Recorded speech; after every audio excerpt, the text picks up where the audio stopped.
ଜୟଗୁରୁ। ଠାକୁର କହିଲେ, ମୋତେ ଯିଏ ଯାହା କହୁନା କାହିଁକି, ମୁଁ ଅସଲରେ ଶିବଚନ୍ଦ୍ର ଚକ୍ରବର୍ତ୍ତୀଙ୍କ ପୁଅ, ଅନୁକୂଳ ଚନ୍ଦ୍ର ଚକ୍ରବର୍ତ୍ତୀ।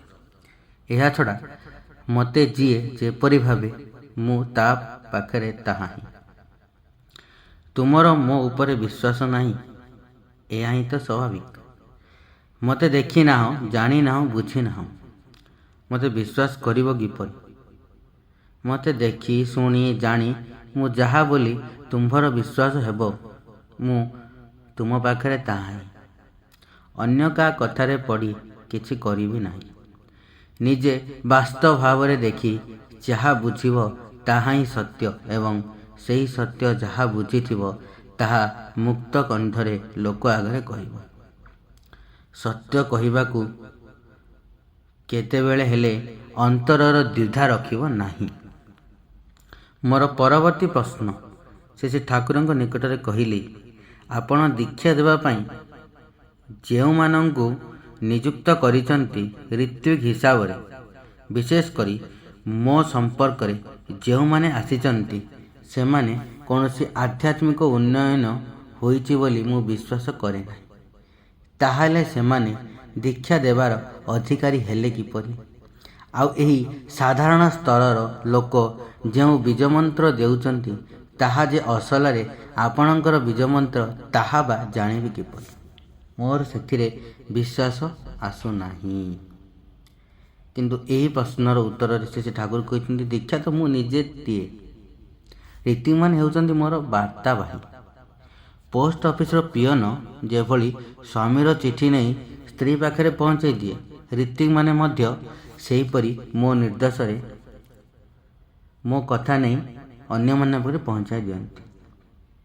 ତାଙ୍କରି ପାଖରେ ଯେଉଁମାନେ କି ଅନ୍ତରରୁ ପରମ ପିତାକୁ ଚାହୁଁଛନ୍ତି, ଋତ୍ୱିକମାନେ ଗୁରୁ ନୁହନ୍ତି। ତାଙ୍କ ସାଙ୍ଗରେ ଯଜମାନର ସମ୍ପର୍କ ବଡ଼ ଭାଇ ପରି। ଋତ୍ୱିକ ସେହିମାନଙ୍କୁ ହିଁ କରାଯାଏ ଯେଉଁମାନଙ୍କର ଇଷ୍ଟ ଉପରେ ଟାଣ ଥାଏ। ଇଷ୍ଟବାର୍ତ୍ତା ବହନ କରି ନିଷ୍ଠା ସହକାରେ ଯଜମାନଙ୍କ ପାଖରେ ପହଞ୍ଚାଇ ଦିଏ।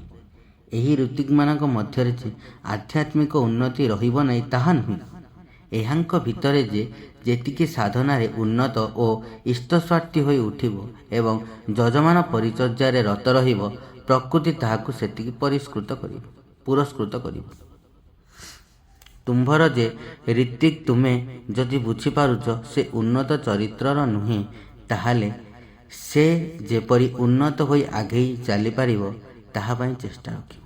ଶ୍ରୀ ଠାକୁର ଆହୁରି ବି କହିଛନ୍ତି, ରେଡ଼ିଓ ଷ୍ଟେସନ ଅଫିସରୁ ସବୁକିଛି ଗୀତ ଖବର ପୋଡକାଷ୍ଟ ହୋଇଛି। ଘରେ ବସି ତୁମେ ଶୁଣୁଛ ନା, ଯାହା ମାଧ୍ୟମରେ ସେଇ ରେଡ଼ିଓ ଆଉ ଋତ୍ୱିକ ପ୍ରାୟ ଏକ କଥା। ରେଡ଼ିଓ ସେଟ୍ରୁ ଯେତିକି ପରିଷ୍କାର ପରିଚ୍ଛନ୍ନ କରି ସଜାଡ଼ି ରଖିବ, ତୁମ ପାଖରେ ରେଡ଼ିଓ ଷ୍ଟେସନର ପ୍ରୋଗ୍ରାମ ମଧ୍ୟ ସେହିପରି ସ୍ପଷ୍ଟ ରହିବ। ମନେ ରଖିବ, ରେଡ଼ିଓ ବାକ୍ସଟି ଖରାପ ହେଲେ ଯେପରି ତାକୁ ସଜାଡ଼ି ଠିକ୍ କରି ନେଉଛ, ଋତ୍ୱିକ ମଧ୍ୟ ଠିକ୍ ବିବେଚିତ ନ ହେଲେ ସଜାଡ଼ି ଠିକ୍ କରିନେବା କର୍ତ୍ତବ୍ୟ। କିନ୍ତୁ ଯଦି କେବେ ଦେଖ ରେଡ଼ିଓ ସେଟ୍ଟି ଦ୍ୱାରା ତୁମର ଉଦ୍ଦେଶ୍ୟ ସାଧିତ ହେଉନାହିଁ, ତାହେଲେ ଖରାପ ସେଟ୍କୁ ବର୍ଜନ କରି ନୂଆ ସେଟ୍ ଆଣି ଘରେ ରଖୁଛ, କାହିଁକିନା ରେଡ଼ିଓ ସେଟ୍ଟି ବି ତୁମର ମୂଳ ଉଦ୍ଦେଶ୍ୟ ନୁହେଁ। ତୁମର ଉଦ୍ଦେଶ୍ୟ ହେଉଛି ଜଗତର ଖବର ରଖିବା ନିମନ୍ତେ ରେଡ଼ିଓ ଷ୍ଟେସନ ସାଙ୍ଗରେ ଯୋଗାଯୋଗ ରକ୍ଷା କରିବା। ମନର ମଣିଷ 33 ନମ୍ବର ପୃଷ୍ଠାରେ ଏହି ବାଣୀଟି ଲେଖା ହେଇଥିଲା, ଯେଉଁଟା ମୁଁ ପଢ଼ିଲି। ପ୍ରଥମ ପ୍ରଶ୍ନଟି ଥିଲା କି ସସ୍ପେନ୍ସ ଥିଲା। ପ୍ରଥମ ପ୍ରଶ୍ନଟି ଥିଲା ଯେ, ଠାକୁର ଆପଣଙ୍କ ଉପରେ ମୋର ବିଶ୍ୱାସ ଆସୁନାହିଁ। ଆପଣଙ୍କର ଶିଷ୍ୟମାନେ ଆପଣଙ୍କୁ ଭଗବାନ, ମହାପ୍ରଭୁ, ଈଶ୍ୱର ଇତ୍ୟାଦି କ'ଣ କୁହନ୍ତି, ଏହା କ'ଣ ସତ୍ୟ? ଏ ପ୍ରଶ୍ନ ଉତ୍ତରେ ଠାକୁର ଯେଉଁ କହିଥିଲେ ଯେ, ମୁଁ ଶିବଚନ୍ଦ୍ର ଚକ୍ରବର୍ତ୍ତୀଙ୍କ ପୁଅ ଅନୁକୂଳ ଚନ୍ଦ୍ର ଚକ୍ରବର୍ତ୍ତୀ ମୋ ନାଁଟା। ଏହାଛଡ଼ା ମୋତେ ଯିଏ ଯେପରି ଭାବେ ମୁଁ ତାହା ପାଖରେ ତାହା ହିଁ। ଗୀତାରେ ଗୋଟେ ଥିଲା, ଗୋଟେ ବାଣୀଟି, ନାହଂ ତିଷ୍ଠାମି ବୈକୁଣ୍ଠେ ଯୋଗିନାଂ ହୃଦୟ ନାଚ ମମ ଭକ୍ତା ଯତ୍ର ଗାୟନ୍ତି ତତ୍ର ତିଷ୍ଠାମି ନାରଦ। ନାରଦ ମଧ୍ୟ ପଚାରିଥିଲେ ଶ୍ରୀକୃଷ୍ଣ ବା ହେ ଦୟାଲ, ହେ ପରମ ବ୍ରହ୍ମ, ଯେ ବିଷ୍ଣୁ ହେଉଛନ୍ତି ଯେ ସବୁ ସତ୍ତାର ଆଧାର। କଥାରେ ଅଛି ଯେ ଅବତାରୀ ପୁରୁଷ ଧର୍ମ ସ୍ଥାପନା ନିମନ୍ତେ ଅବତରଣ ଗ୍ରହଣ କରିଥିଲେ। ହଜାର ଥର ଅବତାରଣ ଗ୍ରହଣ କରିଛନ୍ତି ସେ ବାର ଯେ ସେ ଯେମିତିକି ଆମର ଅଛି ବରାହ, କଶ୍ୟପ, ନରସିଂହ, ରାମ, ଯୀଶୁ, କୃଷ୍ଣ, ପ୍ରତ୍ୟେକଟି ଅବତାରରେ ସେ ଅବତରିତ ହୋଇଥିଲେ। ତ ଯେତେବେଳେ ଧର୍ମ ସ୍ଥାପନା କରିବା ପାଇଁ ମଣିଷ ଶରୀରଟିଏ ଦରକାର, ଆଉ ସେଇଭଳିଆ ମାତୃଗର୍ଭଟିଏ ଦରକାର, ଆଉ ସେଇଭଳିଆ ଜଣେ ପୁଣ୍ୟାତ୍ମାଟିଏ ଦରକାର, ସେଭଳି ଜଣେ ମାଆଟି ଦରକାର, ଯାହା ସହିତ ସେ ଆଗରୁ ପରିଚିତ ଥିଲେ। ଯେମିତି ଯଶୋଦା, କୌଶଲ୍ୟା,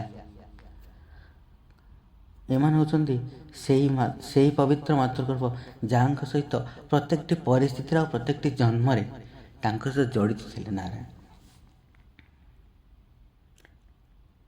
ଏବଂ ଧର୍ମ ସ୍ଥାପନା ନିମନ୍ତେ ବାର ଯେତେବେଳେ ସେ ଅବତରଣ ଗ୍ରହଣ କରିଥିଲେ ବା ନିଜର ପ୍ରତ୍ୟେକଟି କଳ୍ପ ଆଉ ପ୍ରତ୍ୟେକଟି ଯୁଗରେ ଧର୍ମ ସ୍ଥାପନା କରିବାର ଯେଉଁ ଇଚ୍ଛାଟା ତାଙ୍କ ଭିତରେ ବାସ୍ତବିକ ଭାବରେ ଥିଲା, ଆଉ ଇଚ୍ଛାକୁ ପରିପୂର୍ଣ୍ଣ କରିବା ପାଇଁ ଯାହା କିଛି ଯାବତୀୟ ସେସବୁ ସେ କରୁଥିଲେ। ତ ସେହିଭଳି ଅବତାରିତ ଅବସ୍ଥାରେ ସବୁକିଛି ନାରଦ ଲକ୍ଷ୍ୟ କରୁଥିଲେ।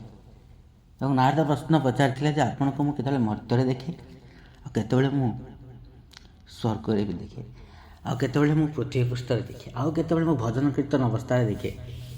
ଗାଁ ଗହଳିରେ ଯେତେବେଳେ ଭଜନ ହୁଏ, ଆମର ହରେ କୃଷ୍ଣ ହରେ ରାମ ଭଜନ କୀର୍ତ୍ତନ ହୁଏ, ମହାମନ୍ତ୍ର ବିଜୟ ମନ୍ତ୍ରର ଉଚ୍ଚାରଣ ହୁଏ, ସେହି ସମୟରେ ବି ଦେଖେ। କିନ୍ତୁ ଆପଣଙ୍କର ବାସ୍ତବିକତା ଘରଟା କେଉଁଠି?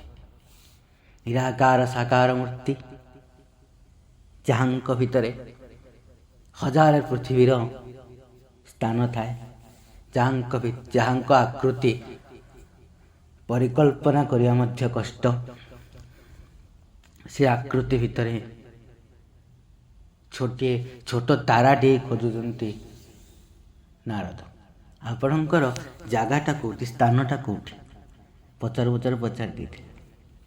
କିନ୍ତୁ ହସି ହସି ଭଗବାନ ଶ୍ରୀ ବିଷ୍ଣୁ କହୁଛନ୍ତି, ଯେଉଁ ପରିସ୍ଥିତିରେ ଭକ୍ତମାନେ ମୋତେ ଡାକନ୍ତି ମୁଁ ସେଇ ଜାଗାକୁ ଆସେ।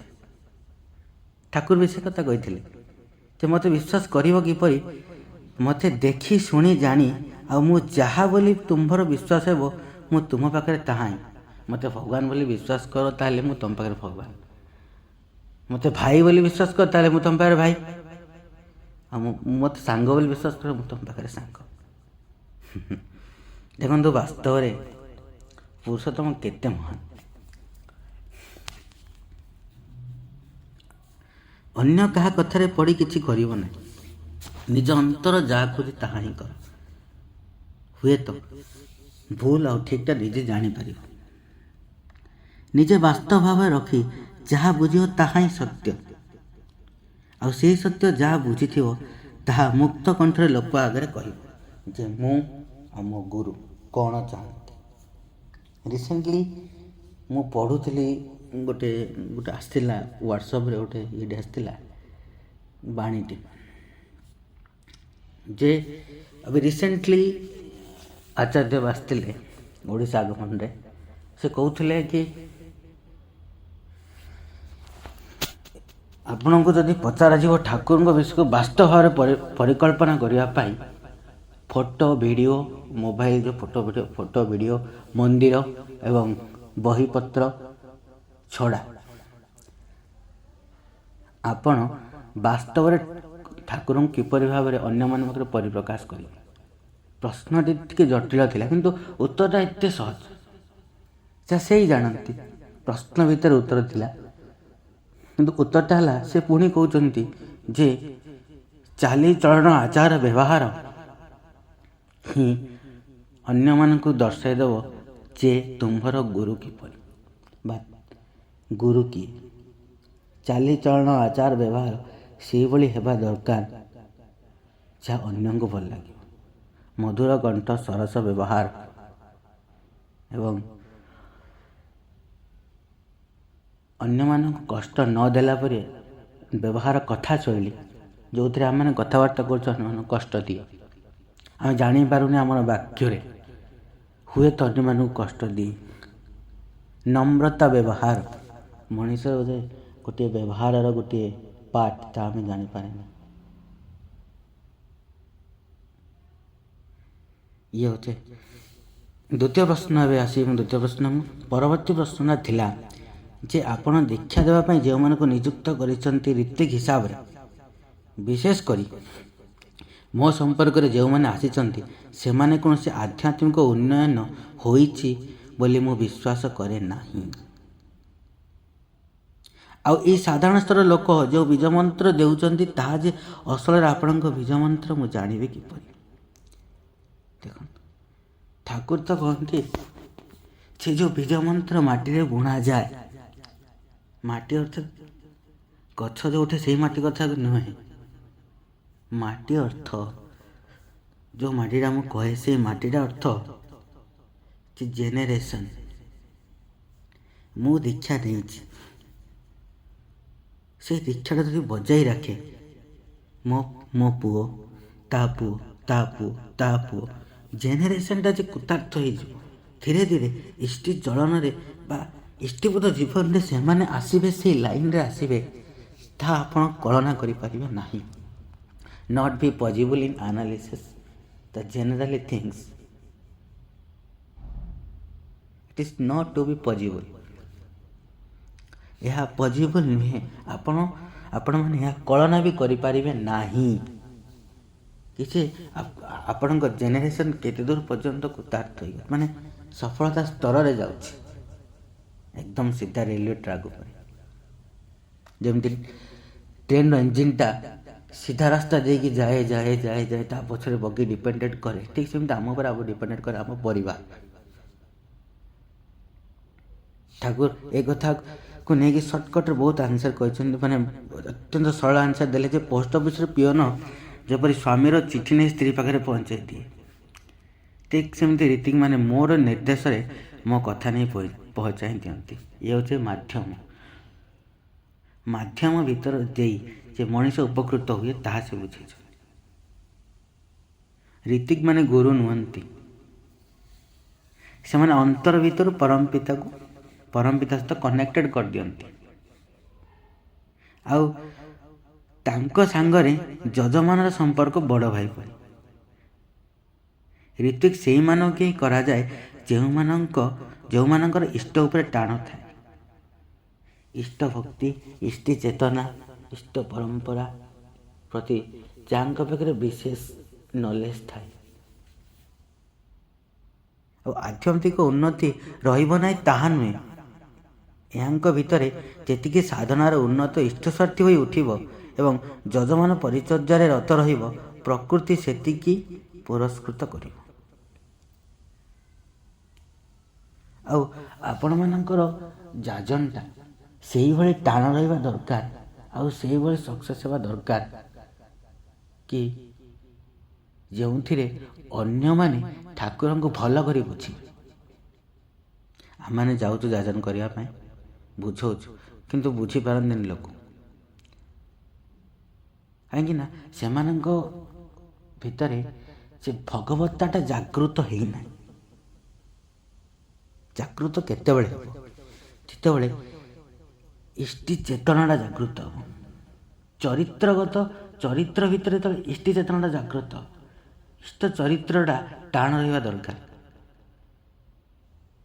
ଠାକୁର କହୁଛନ୍ତି ଯେ ରେଡ଼ିଓ ଷ୍ଟେସନ ଅଫିସରୁ ସବୁ ଗୀତ ଖବର ବ୍ରଡକାଷ୍ଟ ହୋଇଛି, ଘରେ ବସି ତୁମେ ଶୁଣୁଛ, ଯାହା ମାଧ୍ୟମରେ ସେଇ ରେଡ଼ିଓ ଆଉ ରୀତିକ୍ ପ୍ରାୟ ଏକ କଥା। ଦେଖନ୍ତୁ, ତୁମ୍ଭ ପାଖରେ ରେଡ଼ିଓ ଷ୍ଟେସନର ପ୍ରୋଗ୍ରାମ ମଧ୍ୟ ସେହିପରି ସ୍ପଷ୍ଟ ହୋଇ ଆସିବ।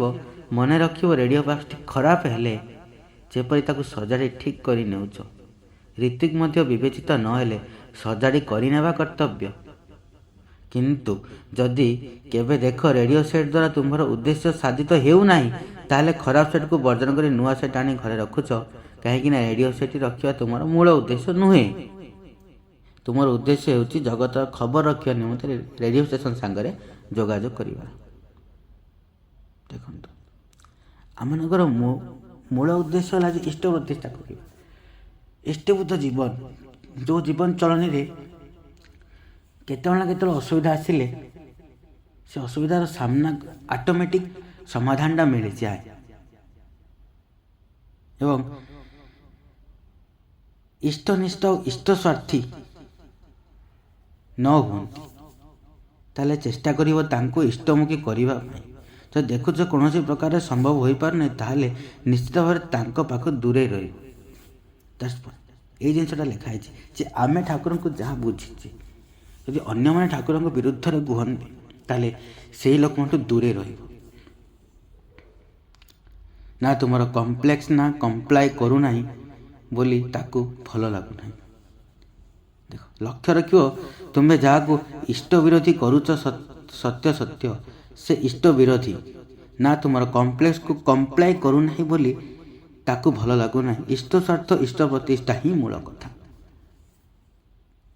ଦେଖନ୍ତୁ, ଗୋଟେ ସାଧାରଣ ଗଛ ମାଟିରେ ଆମେ ପୋତିବା, ଯେ ଭିଟାମିନ୍ଟା ହିଁ ଇମ୍ପୋର୍ଟାଣ୍ଟ କଥା। ତ ଭିଟାମିନ୍ ମିଳିବ କେମିତି? ପାଣି ଦେଲେ।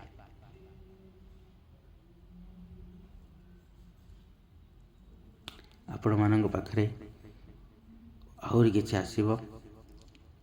ମନର ମଣିଷ ବହିରେ ଲେଖା ହେଇଥିଲା। ଭାବିଲି ଏ ଦୁଇଟା ବାଣୀ ଆପଣମାନଙ୍କୁ ବୁଝେଇବି। ଯଦି ମୋର ଏ ପରିଭାଷା ଆପଣଙ୍କୁ ଭଲ ଲାଗିଲା, ଜୟଗୁରୁ। ଆପଣମାନେ ନିଜ ଚଳନୀରେ, ନିଜ ଜୀବନଚର୍ଯ୍ୟାରେ ୟାକୁ ପରିଗଣିତ କରିବେ ଏବଂ ବୁଝିବେ ବାସ୍ତବରେ ଠାକୁର କ'ଣ କହନ୍ତି। ଆଉ କିଛି ନୂଆ ମଧ୍ୟ ମୁଁ ନେଇ ଆସିବି। ବହୁତ କିଛି ଅଛି। ଆପଣମାନେ ଜାଣିବାକୁ ଚାହୁଁଛନ୍ତି ତ ମୋ ସହିତ ଯୋଡ଼ି ରୁହନ୍ତୁ, ସାଙ୍ଗ ହିସାବରେ, ଭାଇ ହିସାବରେ। ଆପଣଙ୍କ ମନରେ ଯାହା କିଛି ମୋ ପ୍ରତି ଭଲ ପାଇବା ଅଛି, ଆଉ ଯାହା କିଛି ମୋର ଭଲ ଚାହୁଁଛନ୍ତି, ତାହେଲେ ଏ ଚ୍ୟାନେଲ୍ ମାଧ୍ୟମରେ ଆପଣମାନେ ଯୁକ୍ତ ରୁହନ୍ତୁ। ମୁଁ ଆପଣଙ୍କୁ ଏଇଭଳି ଭାବରେ ଠାକୁରଙ୍କ ବିଷୟରେ ଅବଗତ କରାଇବି। ବହୁତ କିଛି ଅଛି, ବହୁତ କିଛି ଜାଣିବା। ମୁଁ ମଧ୍ୟ ଜାଣିନି, ଆପଣମାନେ ଜାଣିନାହାନ୍ତି। ଏମିତି କଥାବାର୍ତ୍ତା ଭିତରେ ଆମେ ଜାଣିବା ଠାକୁର କିଏ।